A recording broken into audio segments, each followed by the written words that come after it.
If you're a legacy student, I've got some bad news for you. But if you're not a legacy student, I have some life-changing news for you. This is because the unfair advantage of legacy admissions is about to disappear from college admissions altogether. For decades, elite schools such as Harvard have been quietly giving preferences to students whose parents attended the school, making it up to 3 to 4 times easier for that student to get accepted simply because their parents attended the college. But the good news is all of that is coming to an end. You see, the backlash against legacy admissions is growing, and states such as California and Maryland have already banned the practice altogether, and even Harvard is coming under a lot of growing criticism around the concept of legacy admissions. And it makes sense because this is literally just giving an advantage to people who already have every advantage in the world. Banning legacy admissions is going to be one of the biggest changes in the history of college admissions. But here's the thing, this isn't bad news for everyone. As a matter of fact, it's good news for almost all of us. If you're not a legacy student, this is by far the best opportunity you've ever had to get into your dream school.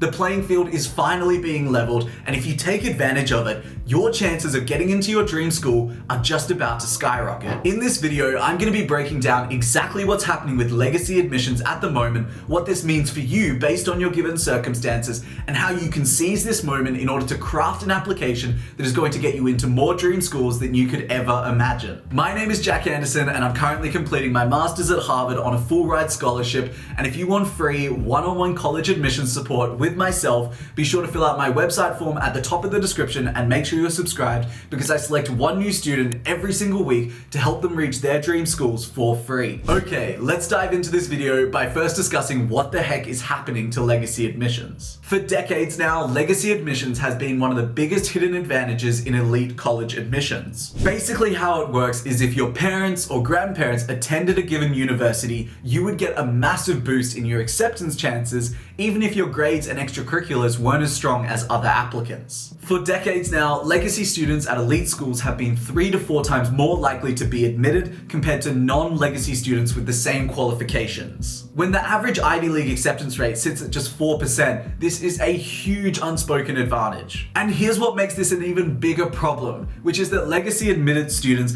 typically are extremely wealthy, well-resourced, and already attending privileged high schools where they have every single opportunity to succeed and build out the perfect profile for their dream schools. So legacy admissions has literally just been giving a boost to students who already have huge advantages over the majority of the American population. But now students across the US are starting to fight back, with several states including California and Maryland already banning legacy preferences, which is so exciting, and more states are starting to consider banning them altogether. And at schools like Harvard, there is growing public criticism around this concept of legacy admissions, with the growing pressure to remove it completely, which means legacy students over the years ahead are absolutely cooked. Their unfair advantage is disappearing, and for the first time, the admissions process is going to be more focused on true merit and achievement. And that means if you're not a legacy student, your chances of getting into your dream school are going to improve dramatically. In my opinion, this moment is huge for college admissions, because for the first time in history, universities are now going to have to rethink how they evaluate applicants. Without legacy students automatically getting boosted to the top, the competition landscape is going to shift in the years ahead. Admissions officers are now solely going to be looking for students who actually stand out because of their achievements and not because of their last name. Not because their parents attended or their grandparents attended, but solely based on what is the student bringing to the table. So in my opinion, if you're a student from a low-income background, a first-generation college student, or someone who doesn't come from privilege, this is the time where you need to go all in and seize this incredible opportunity. Because for the first time, you don't have to compete against students who have an automatic leg up anymore. Now, merit actually matters more than ever.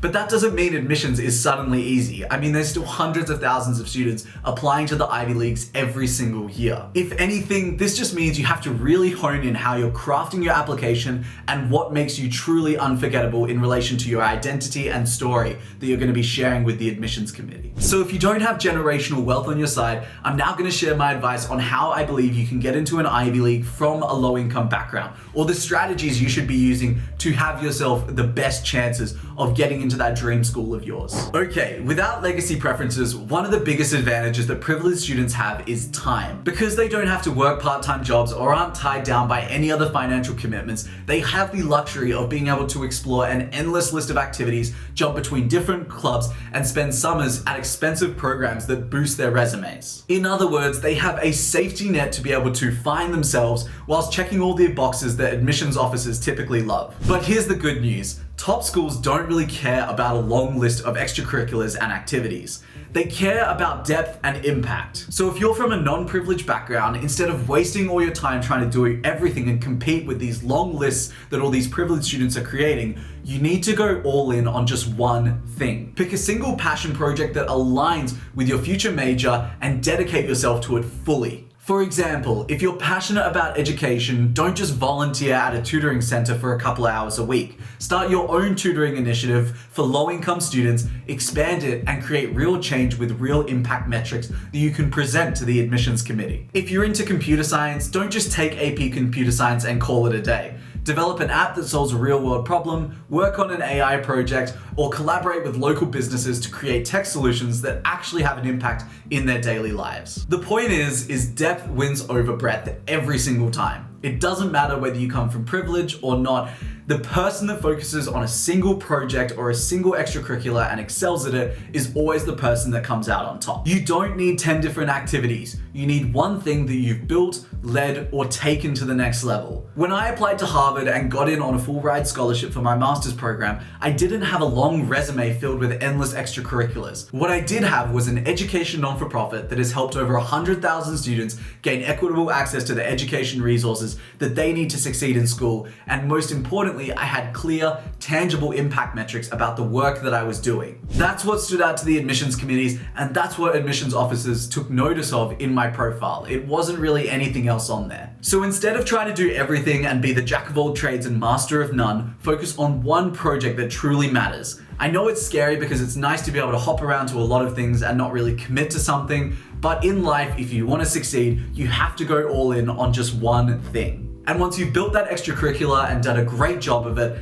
then make sure your application tells your story in the best way possible. So now I'll just quickly touch on how you can build an outstanding application that revolves around this key extracurricular. Once you've built a strong foundation with real impact, you need to make sure you're packaging it properly with your application so that admissions officers can immediately see your value. For your resume and extracurriculars list, it needs to be really focused on impact and not just participation. So many students get this wrong. So instead of writing something like volunteered as a tutor, frame it as founded a tutoring not-for-profit that helped 500 plus students raise their math scores by 30%. Numbers matter, scale matters, and real world change matters because at the end of the day, that's what they're looking for in their applicants. In regards to your personal statement, I've made countless videos covering this, but if you want to see what a great 1,000-word personal statement looks like, you can check it out for free in the description using my Google Drive links. I've included my personal statement and a ton of other great resources. And then finally, when it comes to your interviews and supplemental essays, use it to tell stories about your upbringing, the disadvantage that you've had to overcome, and how you've been able to dedicate yourself to this one passion project in your spare time. And that's really going to help college admissions officers understand you fully and appreciate what you've done given your context. So as we close out this video, I just want to recap on what this all means for you. For the first time in history, legacy students don't have their built-in advantage. That means that this is your moment. This is your chance to get into your dream schools that once felt untouchable.